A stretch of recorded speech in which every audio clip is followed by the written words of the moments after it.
देखिए, सबसे बड़ा आप ये सब बहुत महत्वपूर्ण सवाल है कि आज मेडिकल कॉलेज उद्घाटन हो रहे हैं।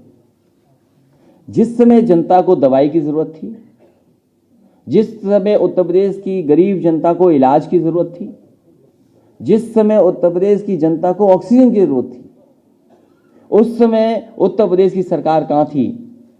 उत्तर प्रदेश के गरीबों को, उत्तर प्रदेश की जनता को भारतीय जनता पार्टी ने अनाथ छोड़ दिया। और जो पहले से चल रहे मेडिकल कॉलेज, सहारनपुर का मेडिकल कॉलेज, क्या उसको पर्याप्त बजट मिल रहा है? बदायूं मेडिकल कॉलेज, क्या उसको पर्याप्त बजट मिल रहा है? यही केजीएमयू जो प्रेस्टिजियस इंस्टीट्यूशन है, क्या उसको पर्याप्त बजट मिल रहा है? आगरा मेडिकल कॉलेज जो सबसे पुराना मेडिकल कॉलेज है, क्या उसको पर्याप्त बजट मिल रहा है? क्या कानपुर के मेडिकल कॉलेज को पर्याप्त बजट मिल रहा है? सैफई के मेडिकल कॉलेज को न दें आप,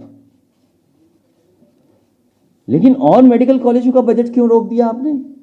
वहीं जौनपुर का मेडिकल कॉलेज जो समाजवादी सरकार में बनना शुरू हुआ था, आखिरकार क्यों पूरा बजट नहीं मिला? समाजवादी सरकार में शाहजहांपुर का मेडिकल कॉलेज बन रहा था, उसको बजट क्यों नहीं मिला?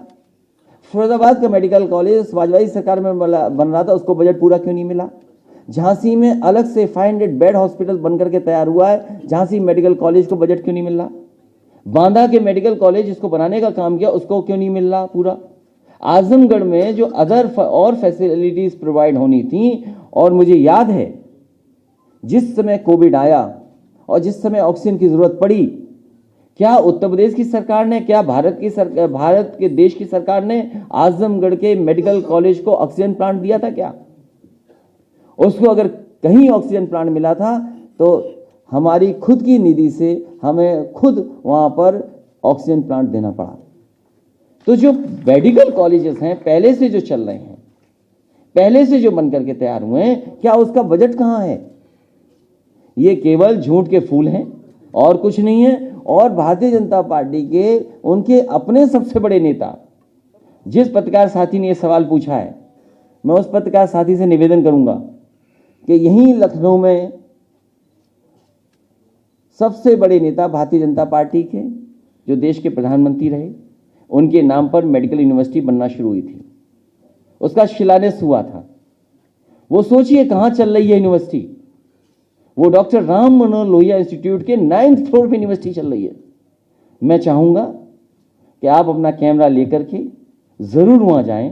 जब ये मेडिकल कॉलेज का उद्घाटन दिखा रहे हैं आप, तो ये भी दिखाइए कि एक शिलान्यास प्रधानमंत्री जी ने किया था, मेडिकल यूनिवर्सिटी जो आज भी डॉक्टर राम मनोहर लोहिया के 9th फ्लोर पे चल रही है, और उसी डॉक्टर राम मनोहर लोहिया जिसमें 9th फ्लोर पे यूनिवर्सिटी चल रही है, उसका भी बजट खा लिया इन्होंने। क्या आप ये सवाल पूछोगे कि डॉक्टर राम मनोहर लोहिया यूनिवर्सिटी जो समाजवादी सरकार में चल रही 9th फ्लोर में, उसका बजट क्या हुआ? और डॉक्टर राम मनोहर लोहिया जी के नाम पर जो इंस्टीट्यूशन चल रही है, उसके बजट का क्या हुआ? उसका कोई जवाब है सरकार के पास? ये झूठ के फूल हैं। चुनाव करीब आ गया है, जनता इन्हें हटाने जा रही है, इसलिए जगह जगह जाकर के मेडिकल कॉलेजों का उद्घाटन हो रहा है। ये जौनपुर के नेता बैठे हमारे, बताइए, जौनपुर का one of the best medical college था, जिसका इंफ्रास्ट्रक्चर बहुत अच्छा था। और आप बताइए कि जो कैंसर इंस्टीट्यूट बना है लखनऊ में, जो कैंसर इंस्टीट्यूट बना, 4.5 साल इंतजार किया जिसने, और इसलिए नहीं शुरू किया गया क्योंकि ये समाजवादी सरकार ने बनाया है। सवाल समाजवादी सरकार के इंस्टीट्यूशन का नहीं है, सवाल ये है कि 4.5 साल इस भारतीय जनता पार्टी की सरकार ने गरीबों को कैंसर का इलाज नहीं दिया, उन्हें बेचारों को भटकना पड़ा दूसरे शहरों में जाकर के। प्रदेश के स्वास्थ्य मंत्री काशी के हैं और वहां पर एक भी महिला डॉक्टर नहीं है, जिसको लेकर वहां के लोगों ने तमाम। सवाल एक अस्पताल, एक महिला डॉक्टर का नहीं है, सवाल है उत्तर प्रदेश के हेल्थ इंफ्रास्ट्रक्चर का।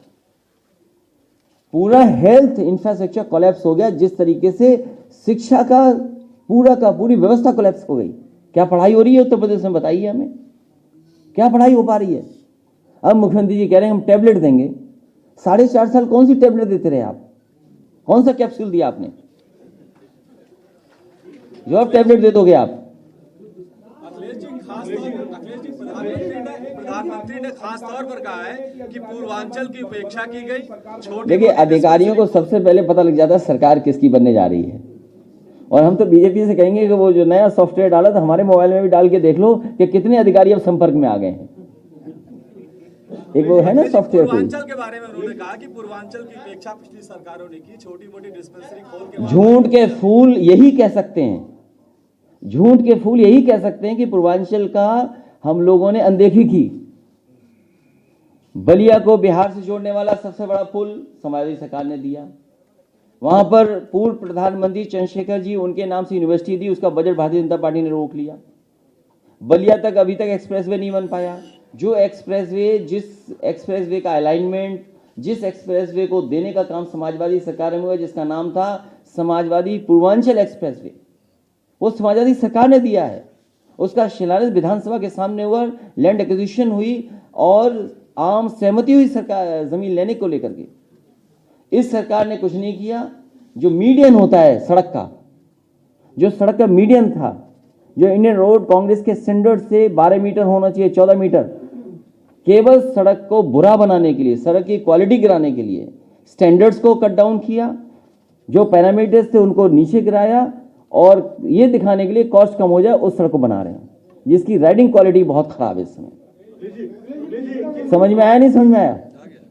अलाइनमेंट हमारी सरकार का, मीडियन मींस डिवाइडर। कॉस्ट कम करने के लिए 12 मीटर का डिवाइडर था, 12 मीटर का मीडियन था, वो छोटा कर दिया। और कहीं भी भारतीय जनता पार्टी ने वो काम नहीं किया जो सबसे प्रिय काम है उनका। सबसे प्रिय काम भारतीय जनता पार्टी का है शौचालय बनाना, और वो शौचालय बनाना जिसमें पानी नहीं है। बताओ, समाजवादी पूर्वांचल एक्सप्रेसवे किनारे शौचालय कहां बनाए इन्होंने? मंडी नहीं बनाई। और हो सकता है, मैं आज कह रहा हूं आपसे, पंजाब के चुनाव देखते हुए, उत्तर प्रदेश के चुनाव देखते हुए, हो सकता है किसानों के कानून रद्द कर दिए जाए तीनों, और फिर चुनाव के बाद नए कानून फिर आ जाएंगे। क्योंकि जिन्होंने साइलोज बना लिए, जिन्होंने प्राइवेट लोगों ने इंफ्रास्ट्रक्चर क्रिएट कर लिया है, क्योंकि ये सरकार उद्योगपतियों, बड़े लोगों की मदद कर रही है। ये जो कुशीनगर का एयरपोर्ट है, ये समाजवादी सरकार का देन है। हमें दुख इस बात का है कि किसी अखबार ने नहीं लिखा कि बजट किस सरकार ने दिया गया। मुझे दुख इस बात का है कि किसी पत्रकार साथी ने किसी अखबार में ये नहीं लिख के आया कि 260 करोड़ बजट या सैंक्शन किस सरकार ने किया। तो आप भी सोचो। और ये वो एयरपोर्ट इसलिए देखने गए, हम और आप भी अगर कोई मकान लें, घर बेचें तो देखने जाते हैं। वो उद्घाटन नहीं था, वो गलतफहमी मत रहिएगा आप। कोई जमीन जब खरीदते हैं लोग तो उसको देखते हैं पहले। तो ये बीजेपी वाले देखा है, हो सकता है उस एयरपोर्ट को भी बेच दें।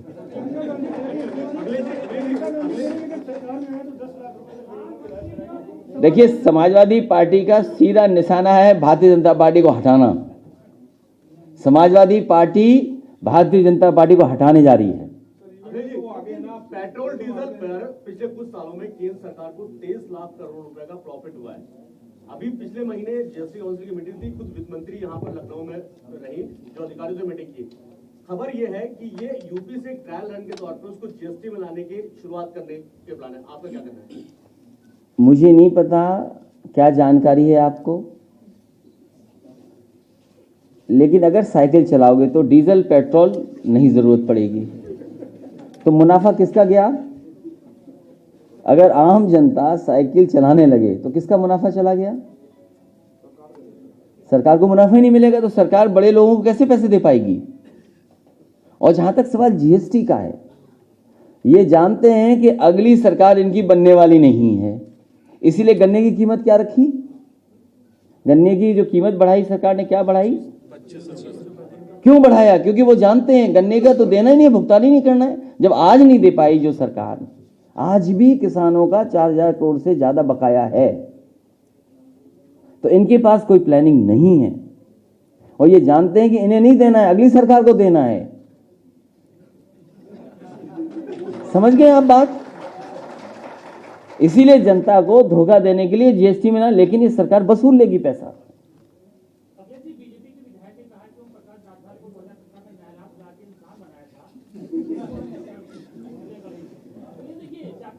जिस दरवाजे से ये लोग आए थे, बीजेपी के लोग, उसी दरवाजे को वो राजभर जी बंद कर दे रहे हैं। ये परेशानी है उनको। बात समझ गए? जिस दरवाजे से भारतीय जनता पार्टी घुसी थी, उसी दरवाजे को ओम प्रकाश राजभर जी बंद किए दे रहे हैं, और बाकी बंद ये लोग कर देंगे, चटकनी लगा देंगे। ये तकलीफ है उनको।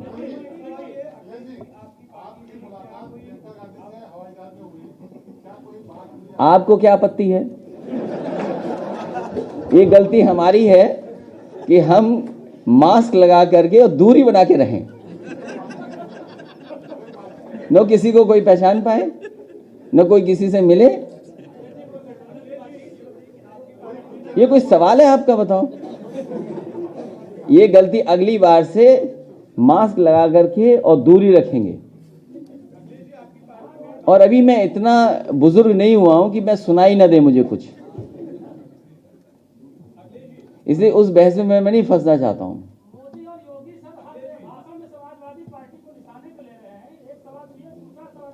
क्योंकि समाजवादी पार्टी की साइकिल में 2 पहिए हैं, एक एक करके दोनों को हटा दिया जाएगा।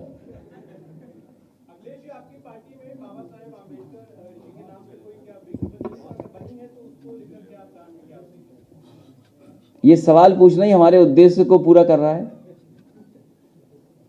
हमारी समाजवादी पार्टी की जिस तरीके से लोहिया वाहिनी है हमारी है, बाबा साहब भीमराव अम्बेडकर जी के नाम पर भी एक प्रकोष्ठ का गठन हुआ है, और जिसमें कि जिस तरीके से समाजवादी पार्टी की हमेशा लड़ाई रही, संघर्ष रहा कि सभी वर्गों को जोड़ें और समता मूलक समाज का निर्माण हो, इक्वलिटी आए, प्रॉस्पेरिटी आए, डेस्परेट भेदभाव खत्म हो।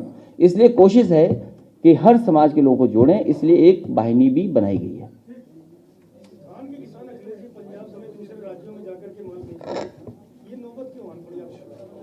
सवाल यह है कि उत्तर प्रदेश की सरकार को जब धान खरीदना है तो धान नहीं खरीद रही, जिस समय खाद उपलब्ध करानी है किसानों को तो खाद नहीं दे पा रही है, डीएपी है नहीं, डीजल पेट्रोल महंगा कर दिया, बिजली का बिल महंगा कर दिया, नौजवानों के हाथ में नौकरी रोजगार नहीं है।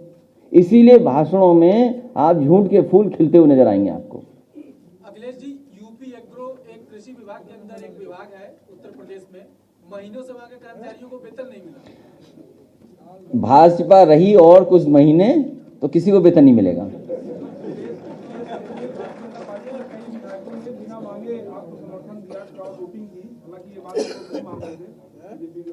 आज हम और आप लोग, अक्टूबर खत्म हो गया है, नवंबर, दिसंबर, जनवरी में तारीख आ जाएंगी, वोटर लिस्ट नई छपने वाली है। सब विधायक, पूरे उत्तर प्रदेश की जनता इंतजार कर रही है नई सरकार का। इसलिए लक्ष्य है कि उत्तर प्रदेश में नई सरकार बनी, भारतीय जनता पार्टी हटे, इसका सफाया हो। समाजवादी पार्टी का मैनिफेस्टो आ रहा है, उसमें समाजवादी पार्टी के क्रेडिबिलिटी, ये तो है, पॉलिटिकल क्रेडिबिलिटी कम से कम ये तो है कि जो समाजवादी पार्टी कहती है वो करके दिखाती है, और कई ऐसे काम भी करती है जो हमारे घोषणा पत्र में नहीं होते हैं।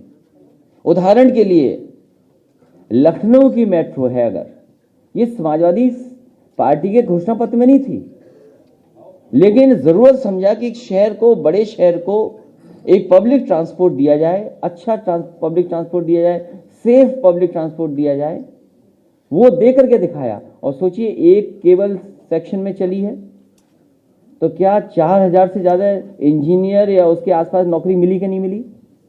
यही आपका एससीएल जो बगल में खुला है, उसमें जो टारगेट है, अभी 4000 से ज्यादा डायरेक्ट इंडायरेक्ट नौकरियां मिली कि नहीं मिली? जो बाबा मुख्यमंत्री जी हैं, सैमसंग के बारे में क्या जाने, वो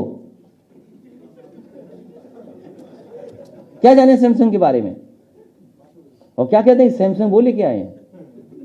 सैमसंग को लाने का काम, उसका एक्सपेंशन होने का काम, मुझे अच्छी तरह याद है कि सैमसंग का प्लांट तमिलनाडु जा रहा था। उस समय वहां की मुख्यमंत्री जयललिता जी थी, कुछ सहूलियत दे रही थी वो सरकार। उस समय जो सैमसंग के अधिकारी आए, मैंने उनसे कहा कि हम उनसे बेहतर आपको सहूलियत देंगे, ये सरकार आपके साथ खड़ी होगी। और उसका परिणाम ये है कि सैमसंग का एक्सपेंशन प्लांट लगा नोएडा में, सोचते हो क्या नौकरी मिली होंगी वहां पर? 3 मैंने उदाहरण दिए आपको। तो समाजवादी पार्टी कम से कम उत्तर प्रदेश को वर्ल्ड क्लास बेस्ट इंफ्रास्ट्रक्चर दिया है। बेस्ट इंफ्रास्ट्रक्चर है उत्तर प्रदेश के पास, जो समाजवादी सरकार की देन है। ये जो आपके एक्सप्रेसवेज हैं जो डिफाइन हो रहे हैं आज, ये एक्सप्रेसवे हैं जो समाजवादी पार्टी ने दिए, और इतने बड़े दिए 341। जहां तक समाजवादी पार्टी ने लैंड एक्विजिशन किया गाजीपुर में, वहां से 1 मीटर आगे लैंड एक्विजिशन नहीं किया बहुजन समाजवादी, वो ये सरकार ने, भारतीय जनता पार्टी ने। क्या कल्पना कर सकते हो आप? वर्ल्ड क्लास का देना चाहते हैं, और अब चुपचाप अकेले में वो प्रैक्टिस हो रही है 3x660 super critical thermal plant, अकेले में प्रैक्टिस हो रही है। सोचिए बोलने की, जब सरकार चली जाएगी तब। अखिलेश जी, वो पत्रकारों का जो जन्मदिन है उसकी घोषणा कर दी। मैं सभी नहीं, ये सवाल केवल यहां पूछते हो कि दूसरी उसमें प्रेस में भी करते हो? वहां बैन हो गए आप?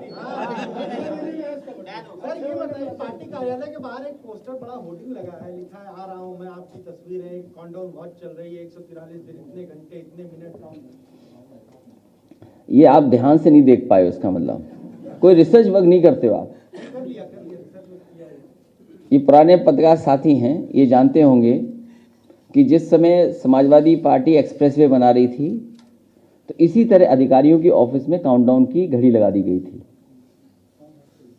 इसी तरह जब मेट्रो बन रही थी तब भी इससे घड़ी लगा दी थी। समझ लो 2 तो उदाहरण हम लोगों ने पेश किए हैं कि रिकॉर्ड टाइम में चीजें बनाई हैं।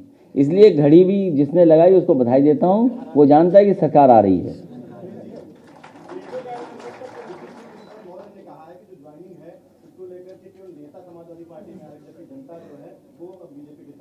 कौन बोल रहा है? कौन डिप्टी सीएम? अभी उनका नहीं सुना, कोई सुन नहीं रहा, लेखपाल भी नहीं सुन रहा उनकी बात। वीडियो में वो अधिकारियों को धमकी देते नहीं, वो इसीलिए ये लेखपाल भी नहीं सुन रहा उनकी अब तो।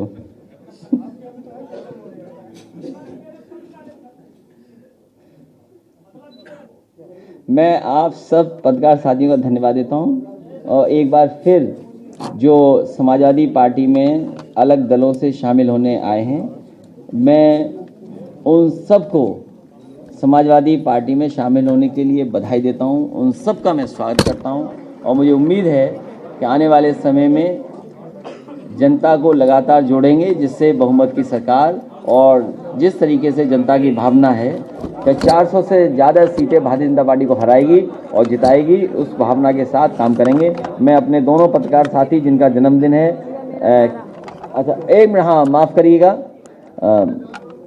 वहाँ से कुछ नारे बने हैं, वो नारे कहना चाहती हैं, इसलिए वो नारे कहें। उस नारे कहने से पहले 2 साथी हैं जिनका जन्मदिन है, मैं दोनों पत्रकार साथियों को बहुत बहुत बधाई देता हूँ, शुभकामनाएं देता हूँ।